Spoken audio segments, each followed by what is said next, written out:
만약에 영원히 절대로 실패하지 않는 왕이 있다면 우리는 과연 희망을 어디에 둬야 할까요?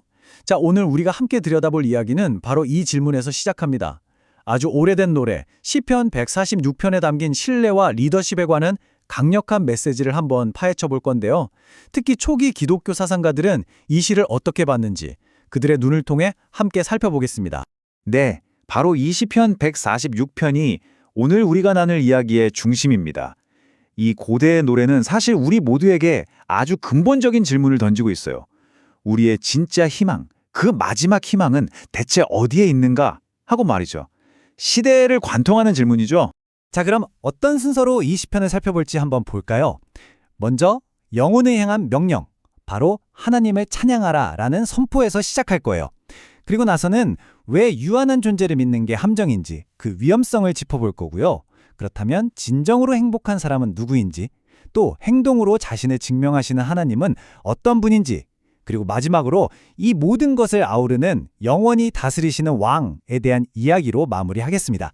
자, 첫 번째 이야기입니다. 영혼을 향한 명령, 하나님을 찬양하라. 이 시편은 정말 독특하게도 시작과 끝이 같아요. 바로 할렐루야라는 강력한 외침으로 감싸여 있죠. 이건 뭐랄까, 영혼이 자기 자신에게 내리는 단호한 명령 같은 거예요. 시편 기자는 이렇게 시작해요. 내 영혼아, 주님을 찬양해라. 내가 살아있는 동안 내 평생토록 나의 하나님을 찬미할 거다. 와우. 이건 정말 개인적이면서도 평생을 건 약속이잖아요. 여기서 바로 질문이 생기죠. 아니, 왜 그 대상을 평생에 걸쳐서 찬양해야만 할까요? 그 답이 바로 다음에 나오는 아주 날카로운 경고 안에 숨어 있습니다. 자, 그래서 두 번째 주제로 넘어갑니다. 바로 유한한 존재를 신뢰하는 함정. 영원한 왕을 찬양하라고 말하기 전에 이 시편은 먼저 이것만은 절대 하지 마라 라고 아주 단호하게 경고부터 하고 시작해요. 보세요. 아주 단호하게 선을 딱 긋죠. 귀인들, 그러니까 힘 좀 있다는 권력자들을 의지하지 마라. 어차피 도와줄 힘도 없는 인간을 믿지 마라. 와, 여기서부터 인간과 신, 이 둘 사이에서 우리는 누구를 믿을 것인가 하는 근본적인 갈등이 시작되는 겁니다. 초대 교회의 위대한 사상가죠. 아우구스티누스가 이 구절을 보면서 인간 권력이 얼마나 덧없는지를 정말 날카롭게 짚어냈어요. 그가 뭐라고 했냐면 그 사람 숨이 딱 끊어지면 바로 흙으로 돌아가. 그리고 그날로 그가 세웠던 모든 계획, 모든 생각은 그냥 사라져버리는 거야 라고요. 와, 아무리 위대한 지도자라도 결국은 이렇게 된다는 거죠. 정말 강력한 통찰 아닌가요? 자, 그럼 이런 질문이 생기죠. 인간 지도자에게 희망을 골 수 없다면 도대체 어디서 진짜 안정과 행복을 찾을 수 있을까요? 다행히도 시편은 여기에 답이 있다고 아주 명확하게 길을 보여줍니다. 왼쪽과 오른쪽, 이 차이가 보이시나요? 한쪽은 유한한 통치자입니다. 결국엔 구원할 수도 없고 숨이 멎으면 흙으로 돌아가서 모든 계획이 사라지죠. 하지만 다른 한쪽, 주 하나님은 어떻습니까? 진정한 도움의 근원이시고 이 사상을 만드신 창조주시죠.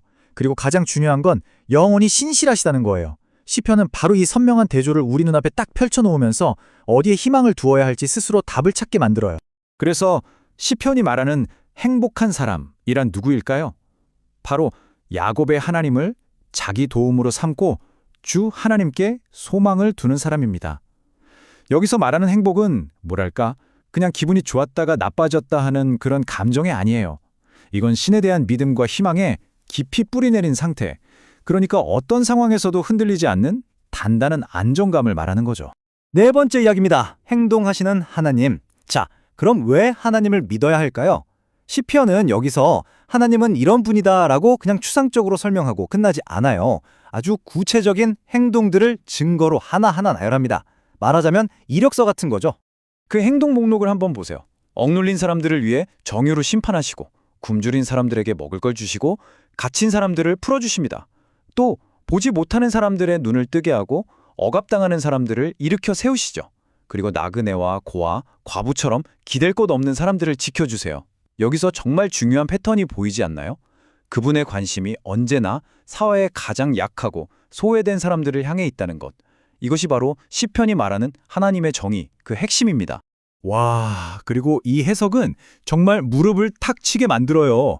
교부 요한 카시아누스의 통찰인데요. 하나님은 단순히 묶인 사람을 풀어주는 행위를 하시는 분이 아니라는 거예요. 그게 아니라 그분 자체가 바로 묶인 자들의 자유 그 자체라는 겁니다. 이게 무슨 말이냐면 문제에 대한 해결책을 주시는 걸 넘어서 그분 존재 자체가 바로 해결책이라는 거죠. 정말 깊은 의미가 있죠? 반면에 악한 사람들은 어떻게 될까요? 시편은 아주 간단하게 말합니다.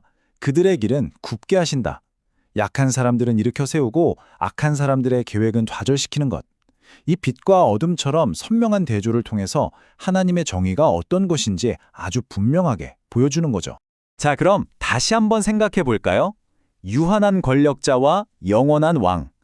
이 수천 년 전의 선택지가 오늘을 살아가는 우리에게는 과연 어떤 의미가 있을까요? 여러분은 지금 어디에 혹은 누구에게 진짜 희망을 걸고 계신가요? 이제 드디어 마지막 5번째 이야기입니다. 영원히 다스리시는 왕. 시편은 마지막에 이르러서 우리 앞에 2개의 왕국을 딱 펼쳐 보여주면서 끝을 맺습니다. 하나는 그야말로 하루 만에 덧없이 사라지는 왕국이고 다른 하나는 영원히 계속되는 왕국이죠. 이 그림을 보면 그 차이가 정말 한눈에 들어오죠. 인간 통치자의 통치 기간, 아무리 길어봤자 결국엔 유한하고 그의 계획도 그와 함께 소멸합니다. 하지만 주 하나님의 통치는 어떤가요? 끝이 없어요. 무한대죠. 영원히 계속됩니다. 이 둘은 정말 비교 자체가 안 되는 거죠. 그래서 시편은 결국 처음 시작했던 그 자리로 돌아옵니다. 시온아, 주님은 영원히 다스리신다. 너의 하나님은 대대로 통치하실 것이다. 할렐루야. 이렇게요. 유한한 인간의 계획은 결국 먼지처럼 사라지지만 결코 실패하지 않는 이 왕의 통치는 영원하기에 찬양할 수밖에 없다는 거죠. 자, 이제 선택은 우리에게 남았습니다. 여러분은 어디에 희망을 두시겠습니다?